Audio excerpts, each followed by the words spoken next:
The older you get, the more important recovery becomes. And now that I'm 41 years old, I'm doing everything I can to recover as fast as I can from a lot of the hard workouts that I'm doing. And just a week and a half ago, I did the 4-pass loop. It's a 27-mile high altitude hike over some pretty technical terrain with almost 8,000 feet of elevation gain. And I've been feeling pretty crappy since then. And in this video, I want to talk about all the different things that I've been doing to optimize my recovery and talk a little bit more about some of the most effective ways to recover, even when you're a master's athlete.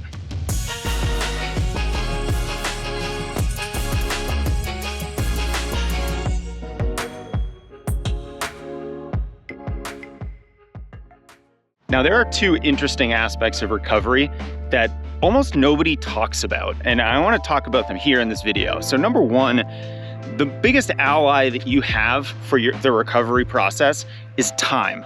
You're not a superhuman. You're not going to recover any faster than the average runner, for the most part. We can do some things to optimize recovery. We can do some things that are going to prolong your recovery. But for the most part, recovery is something that your body just does all the time. It's a natural process, and the number one thing it needs is time. So let's not rush things. I think when it comes to recovery, we do the ice bath and we get on the foam roller and, we take a green supplement. And look, these are probably all good things for our recovery. But then we think we're gonna bounce back in 2 days. And especially when you're a master's athlete and you do something that's really substantially difficult, like, maybe you are doing the 4-pass loop like I just did. Maybe you've just run a marathon. Maybe you're doing something really intense. You're gonna need that extra time, and there's no shortcutting it. Now, the other interesting thing about recovery that we don't talk about much is that the rate of recovery that your body is able to perform after any hard workout is also very much dependent upon your past workload. So the more that you train, the more volume that you do, the more frequency of hard workouts that you do, essentially the harder your overall workload is, the faster you are going to recover. Because this makes intuitive sense when you think about it, because someone who's running, 100 miles a week, they're running about 13, 14 miles a day. They're recovering from 13 to 14 miles a day. And that certainly includes double runs. That certainly includes a long run and a hard workout. And so, if you can get your workload up really high, you can be very confident that you are going to recover much more quickly from hard workouts, from races, etc. It is going to give you a leg up in that recovery process. So the more you do, the faster you're going to recover.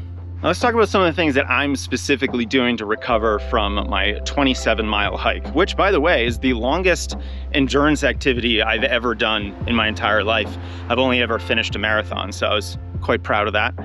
But what I'm doing is, number one, I'm really focusing on active recovery. So lots of low intensity exercise. I'm doing a lot of walking. I'm doing a lot of very easy running. In fact, I did a run just the other day with an average heart rate of 122 beats a minute, which is firmly in zone 1. It's not really going to give me a lot of adaptations for performance, but that's not really the goal when you're doing these kinds of runs. It's really, let's keep things easy, let's get blood flowing, let's use our muscles, but not really expect a lot of force production from them. And, from that perspective, you're going to really get a lot of healing blood flow and you're going to recover a lot faster. A big thanks to our brand partner, Beam, for supporting our YouTube channel. Their Dream product is amazing. It is my favorite sleep supplement out there, and that's because it only has 3 milligrams of melatonin. I tend to get pretty groggy if I take a lot of melatonin, especially 5 milligrams, and I hate that. So I love Dream because it tastes amazing. Their cinnamon cocoa flavor is to die for, but it doesn't have as much melatonin in it as some other products out there. And the L-theanine and the magnesium do wonders at promoting relaxation and helping you stay asleep and get that deep sleep that you really need.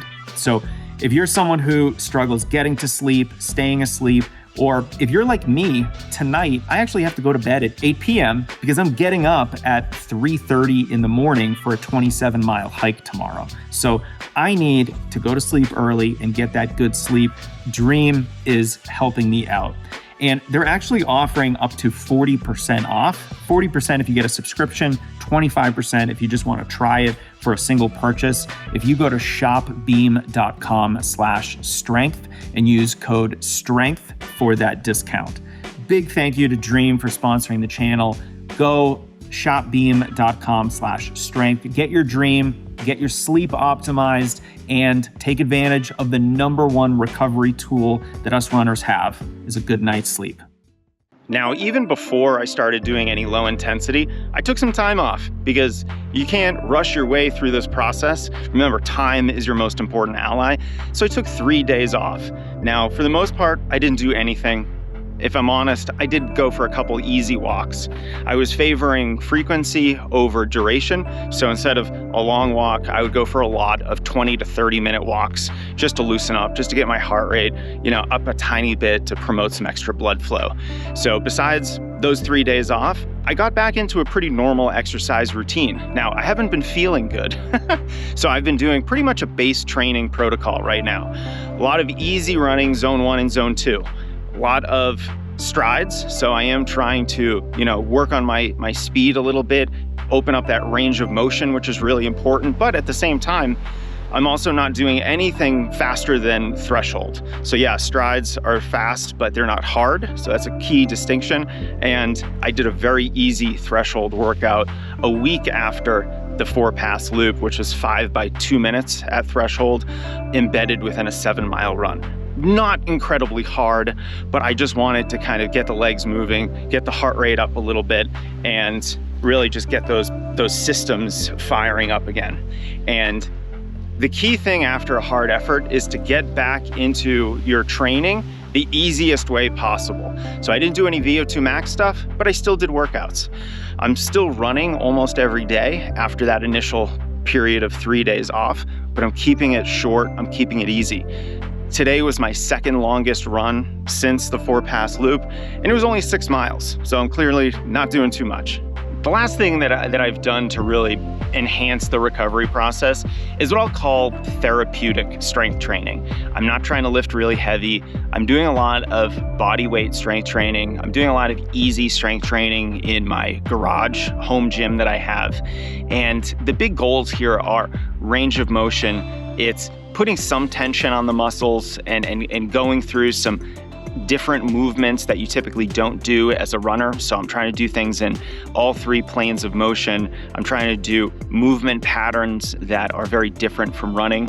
And that just makes you feel better. It builds a more holistic, well-rounded type of fitness that allows you to bounce back from these big efforts. So if you are a master's runner, I hope this gives you some extra strategies to put in your recovery quiver. So we definitely want to remember that time is our most important ally. We just can't rush things, no matter what fancy recovery tool that you're throwing at, your recovery process.